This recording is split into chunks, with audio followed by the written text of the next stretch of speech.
guys, I'm going to do a drawing today and it's going to be a caricature. I've been doing some assignments from a class on schoolism and I really enjoyed it. It's with Daniel Runga, I believe is how you pronounce his last name, but he is a character animator at Pixar. A really great class. I highly recommend it, and I enjoyed the caricature. I enjoyed all of it, but I really enjoyed the caricature part of it, and I learned a lot from the course, so I highly recommend it. I'm going to start with sketching first, then go into pen and ink. So this will be a recording of me drawing, and I may do a little bit of talking during the process. So I haven't quite decided, but thanks for watching. Okay, I'm going to start with my 4H pencil, and I have my photo references on my actual laptop.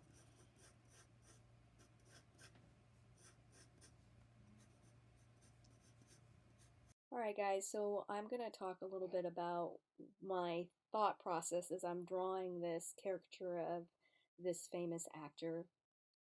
So I had done a couple other caricature drawings and I kind of focused in on actors that kind of had this kind of creepy movie vibe. So I decided that's kind of what I would go for within that series, like so they kind of felt like they all went together, and it's black and white.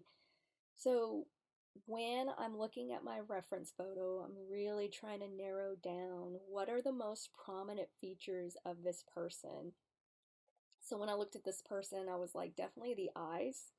Kind of has this arch to his eye that really, and so because it's a caricature, I'm going to kind of exaggerate it. It's just like trying to capture the feeling of that person. It doesn't necessarily have to look exactly like this person, but it's really getting the feeling down of that person. So like I mentioned, I was using my 4H pencil, so I'm just kind of roughing in like um, some light line work, and so I don't want to press too hard because I'm going to ink over this.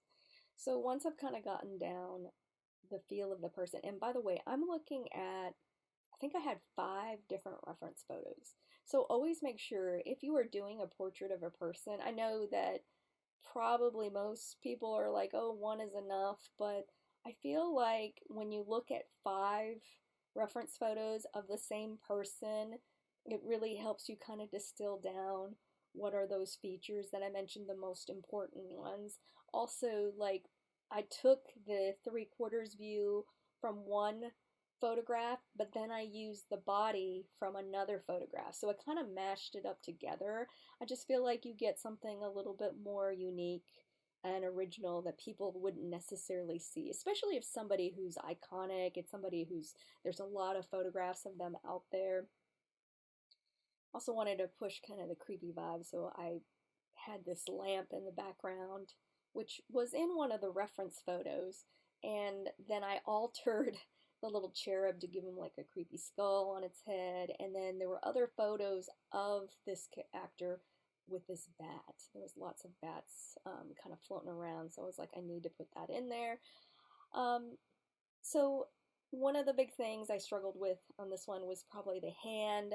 I had to find another reference photo because the hand, the way he was holding his hand in the original photo with the body, it wasn't working right. It was a hand pose that I was like, oh, it's kind of awkward. So you make those judgments for yourself and you go like, that's awkward. It looks a little weird, even though it looks fine in the photograph, but when I was drawing it just wasn't working out. So I found another photo reference of him, and so that's why I ended up with 5. So this one of them was he was smoking a cigarette, and everybody back then smoked cigarettes. But anyway, so took the hand from another reference photo and put that in.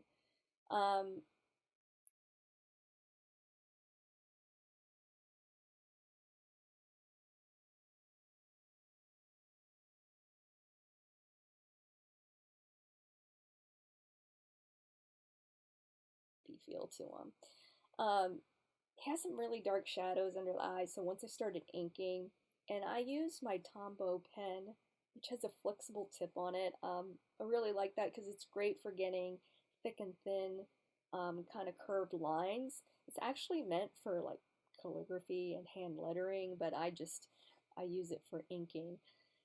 So probably one of the favorite parts I like doing was his hair. Sorry, the hair's cropped out of it, but for the hair I use my Copic brush pen, and I could get some really nice waves in his hair and use the brush pen. So I used several different pens on this drawing in order to get different line weights and kind of a different textured line with it.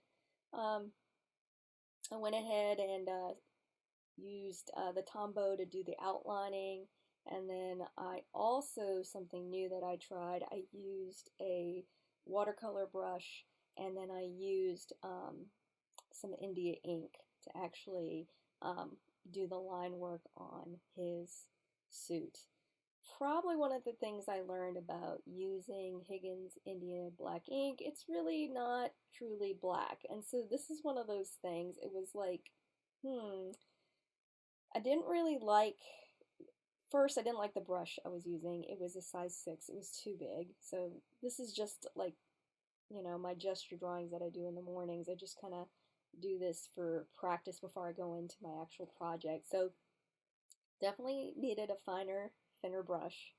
Definitely want to look for other types of inks that are really rich. So like I wanted his suit. He's always like in a black suit, maybe even a dark gray suit.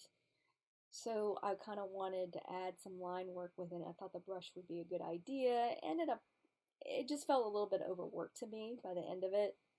And then you could see the actual my brush strokes within the black ink that I was using. So I'm going to look for some alternatives, and I have heard some good things about acrylic ink. So I've ordered some of that, and so hopefully I'll do a review on how that works. Yeah, I really had wanted to try to create some of these values in the suit because I wanted it to be dark, but I wanted it to have value and I wanted it to have texture. And now that when I look at it, I kind of wish maybe I'd used one of my Copic thin, more fine point pens and maybe done some kind of herringbone pattern on his suit.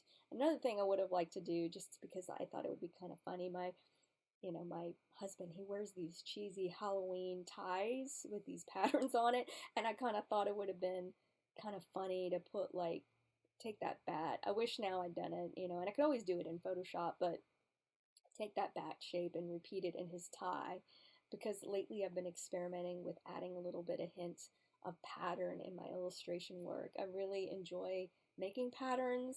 There's something relaxing and fun about it.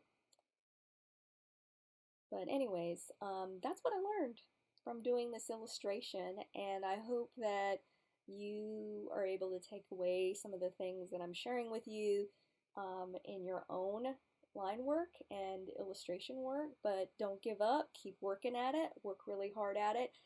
I was shocked by how much improvement I've made by taking a couple of classes that were outside of my regular graduate program. I'm doing an internship, and it was so helpful from hearing from the illustrator I'm interning with. He's like, you got a couple of weak spots here, and these are the specific things that you're weak in. And I had to take an honest look at my work, and I was like, he's right. I need to go out and figure out, how can I resolve these? How can I fix these bad habits that I'd had all the way back from probably my undergrad, of just always wanting to rush into doing the final piece of art. But one of the things that I've learned is all the sketching, the drawing, the gestures that you do, those are like really good practice, and the notes that you would take in class, like an academic class that you would take, in order to make it easier when you go to do your final paper or your test. No different as if you are doing an illustration.